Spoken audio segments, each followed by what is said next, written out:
ഈ നാട്ടിൽ നിന്നാകുമ്പം ഈ മണ്ണിൽ എല്ലാ വിഭാഗത്തിനും വളക്കൂറുള്ള ഒരു മണ്ണാണ്. ഞാൻ പറയുന്നു എന്റെ പ്രിയപ്പെട്ട കൂട്ടുകാരോട്, എന്നിട്ട് ഇമാം ബുസീരി ശ്രദ്ധേയനാവുന്നത് എവിടെയാണെന്നറിയോ? എല്ലാ നബിമാരും മുത്തുനബിയുടെ ചാരത്ത് വന്ന് നിൽക്കുകയാണ്. എവിടെ? ഇന്ദ ഹദ്ദിഹിമി, അവരുടെ പരിധിയിൽ അവിടെ വന്ന് നിൽക്കാൻ. നബിയോടടുക്കാൻ അവർക്കൊരു പരിധിയുണ്ട്. ആ പരിധി വിട്ട് ആ ബൗണ്ടറി ഛേദിച്ചിങ്ങ് പോരാൻ കഴിയില്ല. ആ പരിധിയിൽ അവിടെ നിൽക്കുന്നു. ആ പരിധി, അതിന്റെ വലുപ്പം അളക്കുകയാണ് ഇമാം ബുസീരി. മിൻ നുഖ്തത്തിൽ ഇൽമി ഔ മിൻ ശക്ലത്തിൽ ഹികമി. മിൻ നുഖ്തത്തിൽ ഇൽമി, നബിയെ അങ്ങയുടെ പരന്നു കിടക്കുന്ന പാരാവാരം പോലെയുള്ള അറിവിൽ നിന്നുള്ള ഒരു പുള്ളിയാണ് നബിയെ എല്ലാ നബിമാരുടെയും വിവരം. മിൻ നുഖ്തത്തിൽ ഇൽമി, നുഖ്ത എന്ന് പറഞ്ഞാൽ ഒരു പുള്ളിയാണ്. നിങ്ങൾ ആലോചിച്ച് നോക്കൂ, എന്റെ കയ്യിലുള്ളത് മുസ്ഹഫ്, വിശുദ്ധ ഖുർആൻ. ഈ ഖുർആനില് എത്ര അക്ഷരങ്ങള്, ലക്ഷക്കണക്കിന് അക്ഷരങ്ങള്. ഈ അക്ഷരങ്ങൾക്കൊക്കെ പുള്ളികളില്ല, അക്ഷരങ്ങൾ ധാരാളം ഉണ്ടല്ലോ ഇതിലൊരു പുള്ളി അങ്ങോട്ട് മാറ്റി വെച്ചാൽ ആ ഒരു പുള്ളിയെ കുറിച്ചുള്ള വിവരം ഒരാൾക്കുണ്ട്, ബാക്കിയുള്ള മുഴുവൻ ഒരാൾക്കുണ്ടെങ്കിൽ എത്രയാണ് അവർ തമ്മിലുള്ള അന്തരം?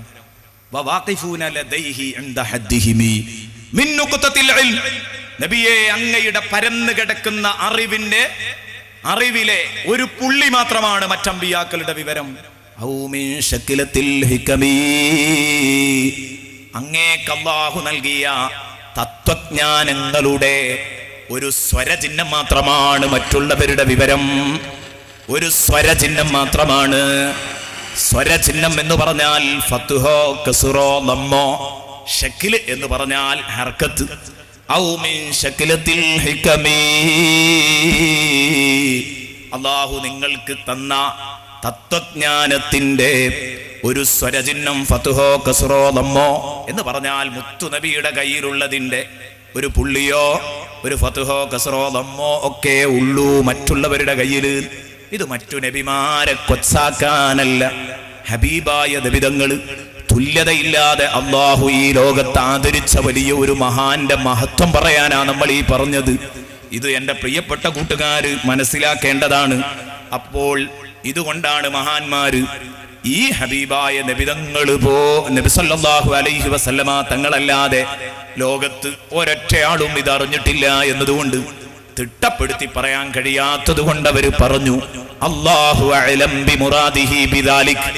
എന്നാലോ മറ്റു ചില പണ്ഡിതന്മാര് തെറ്റല്ലാത്ത രൂപത്തിൽ നിഗമനങ്ങൾ പറഞ്ഞ് വ്യാഖ്യാനിക്കാമെന്ന് പറഞ്ഞു.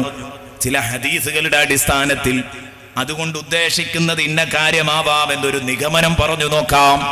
തെറ്റല്ലാത്ത രൂപത്തിലാകണം അപ്പോഴും വ്യാഖ്യാനം. ആ അഭിപ്രായ പ്രകാരം പ്രബലമായി ഒരുപാട് കാര്യങ്ങളുണ്ട്, ഒരുപാട് അഭിപ്രായങ്ങളുണ്ട്. പ്രബലമായി യാസീൻ എന്ന് പറഞ്ഞാൽ അതുകൊണ്ട് ഉദ്ദേശിക്കുന്നത് ഹബീബായ റസൂലുള്ളാഹി സ്വല്ലല്ലാഹു അലൈഹി വസല്ലമ തങ്ങളാണ്. അതിന്റെ യഥാർത്ഥ രൂപം യാ ഉനൈസീൻ എന്നതായിരുന്നു. ഇൻസാൻ എന്ന് പറഞ്ഞാൽ അതിന്റെ അർത്ഥം മനുഷ്യൻ എന്നാണ്. ഉനൈസീൻ എന്ന് പറഞ്ഞാൽ ചെറിയ മനുഷ്യൻ. യാ ഉനൈസീൻ, ഓ ചെറിയ മനുഷ്യരെ എന്ന് റസൂലുള്ളാഹിനെ വിളിക്കുമ്പോ റസൂലുള്ള ചെറുതായി പോകുന്നുണ്ടോ? ഇല്ല. റസൂലുള്ളാഹി തങ്ങളെ അല്ലാഹ് സ്നേഹപ്രകടനത്തോടുകൂടെ വിളിക്കുകയാണ്. എത്ര വലിയ മഹത്വമുണ്ടെങ്കിലും, ഡോക്ടറാണെങ്കിലും എഞ്ചിനീയർ ആണെങ്കിലും പണ്ഡിതനാണെങ്കിലും വാപ്പ മകനെ വിളിക്കും കുഞ്ഞുമോനെ, കുട്ടിമോനെ എന്ന്. അത് 80 വയസ്സ് പ്രായമുണ്ടെങ്കിലും മകനെ 100 വയസ്സ് പ്രായമുള്ള ഉപ്പ വിളിക്കും കുഞ്ഞുമോനെ എന്ന്. സ്വാഭാവികമാണ്. അത് കൊച്ചാക്കാനല്ല, അത് കൊച്ചാക്കലല്ല, മറിച്ച് സ്നേഹപ്രകടനമാണ്. അതേ രൂപത്തിൽ ഹബീബായ നബി സല്ലല്ലാഹു അലൈഹി വസല്ലമ തങ്ങളെ കുഞ്ഞുമോനെ എന്ന വിളി യാ ഉനൈസീൻ, അത് വെട്ടിച്ചുരുക്കിയിട്ട് യാസീൻ എന്നാക്കി മാറ്റിയതാണ്. ഷോർട്ട് ഫോം നമ്മളൊക്കെ പലപ്പോഴും ഉപയോഗിക്കാറുണ്ട്. അതിന്റെ ഫുൾ ഫോം അതാണ് എന്ന് മഹാന്മാരിൽ പലരും അഭിപ്രായപ്പെട്ടത് കാണാം. അങ്ങനെയാണത് നബി സല്ലല്ലാഹു അലൈഹി വസല്ലമ തങ്ങളുടെ പേരാകുന്നത്. ബഹുമാനപ്പെട്ട അബൂ സഊദ് റഹ്മത്തുള്ളാഹി അലൈഹി പറയുന്നത് കാണാം. അല്ലെങ്കിൽ യാ സയ്യിദു എന്നത് ചുരുക്കിയിട്ടാണ് യാസീൻ എന്നായത്. ഞങ്ങളുടെ നേതാവ്, നേതാവേ എന്ന വിളിയാണ്. ബഹുമാനപ്പെട്ട അബൂബക്കറിനിൽ വറാഖ് റളിയല്ലാഹു അൻഹു പറഞ്ഞു, യാ സയ്യിദൽ ബശർ എന്നതിനെ ചുരുക്കിയിട്ടാണ് യാസീൻ എന്നാക്കിയത്. എങ്ങനെ പറഞ്ഞാലും വിഷയം ചെന്നെത്തുന്നത് മുത്തുനബിയിലേക്കാണ്. ഇമാം ബഗ്വി റളിയല്ലാഹു അൻഹു നിന്നത് ആ പക്ഷത്താണ് നിന്നത്.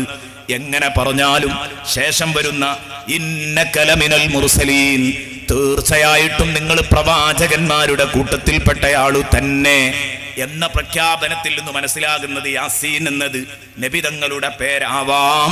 നബി സല്ലല്ലാഹു അലൈഹി വസല്ലമ തങ്ങൾ പറഞ്ഞില്ലേ, അലി റളിയല്ലാഹു അൻഹു പറഞ്ഞു, സമിഅതു റസൂലല്ലാഹി സ്വല്ലല്ലാഹു അലൈഹി വസല്ലമ യഖൂൽ, അല്ലാഹുവിന്റെ ഹബീബ് പറയുന്നത് ഞാൻ കേട്ടിട്ടുണ്ട്, ഇന്നല്ലാഹ സമ്മാനി ഫിൽ ഖുർആനി ബിസബ്അതി അസ്മാ, അല്ലാഹു റബ്ബുൽ ഇസ്സത്ത് ഖുർആനിലൂടെ എനിക്ക് 7 പേരുകൾ സമ്മാനിച്ചിട്ടുണ്ട് എന്ന് പറഞ്ഞിട്ട് റസൂലുള്ളാഹി തങ്ങൾ ഇങ്ങനെ എണ്ണുന്നു, മുഹമ്മദിൻ വ അഹ്മദ വ ത്വാഹ വ യാസീൻ വൽ മുസമ്മിൽ വൽ മുദ്ദസ്സിർ വ അബ്ദില്ലാ.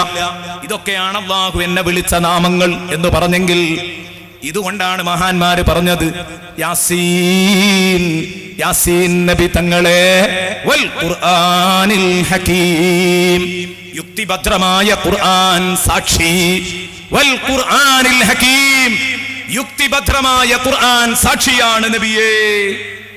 ഇന്നക ലമിനൽ മുർസലീൻ, തീർച്ചയായും നിങ്ങൾ പ്രവാചകരുടെ കൂട്ടത്തിൽപ്പെട്ടയാളു തന്നെയാണ്, പ്രവാചകന്മാരുടെ കൂട്ടത്തിൽപ്പെട്ടയാളു തന്നെയാണ്. ഈ ഒരു വിഷയം പ്രഖ്യാപിക്കാൻ അള്ളാഹുവിന്റെ റസൂല് മുർസലാണെന്ന് പ്രഖ്യാപിക്കലാ ലക്ഷ്യം. അത് പ്രഖ്യാപിക്കാൻ വേണ്ടി അള്ളാഹു പിടിച്ച് സത്യം ചെയ്തത് വിശുദ്ധ ഖുർആനിനെയാണ്. കേവലം ഖുർആൻ സാക്ഷി എന്നാണോ പറഞ്ഞത്? അല്ല, വൽ ഖുർആനിൽ ഹകീം, യുക്തിഭദ്രമായ ഖുർആൻ സാക്ഷിയാണ്. യുക്തിക്ക് നിരക്കാത്ത ഒരക്ഷരം പോലും വിശുദ്ധ ഖുർആനിന്റെ 6000 ചില്ലാനം വചനങ്ങളിൽ എവിടെയും കാണാൻ കഴിയില്ല. എല്ലാം യുക്തിഭദ്രമാണ്. ആധുനിക ശാസ്ത്രം വളരെ പാടുപെട്ടു ഗവേഷണങ്ങൾ നടത്തി വസ്തുനിഷ്ഠമായി തെളിയിച്ചിരിക്കുന്ന പല കാര്യങ്ങളും 20-ാം നൂറ്റാണ്ടിലും 19-ാം നൂറ്റാണ്ടിലുമൊക്കെ ഖുർആനിൽ ശാസ്ത്രജ്ഞന്മാര് കണ്ടെത്തിയ കാര്യങ്ങൾ അത് പച്ചയായി ഇങ്ങനെ കണ്ടുകൊണ്ടിരിക്കുമ്പോ ഈ വിശുദ്ധ ഗ്രന്ഥത്തിൽ കണ്ടെത്താനാകുമ്പോൾ പിന്നീട് മോറിസ് ബുക്കായിക്ക് താമസമുണ്ടായില്ല.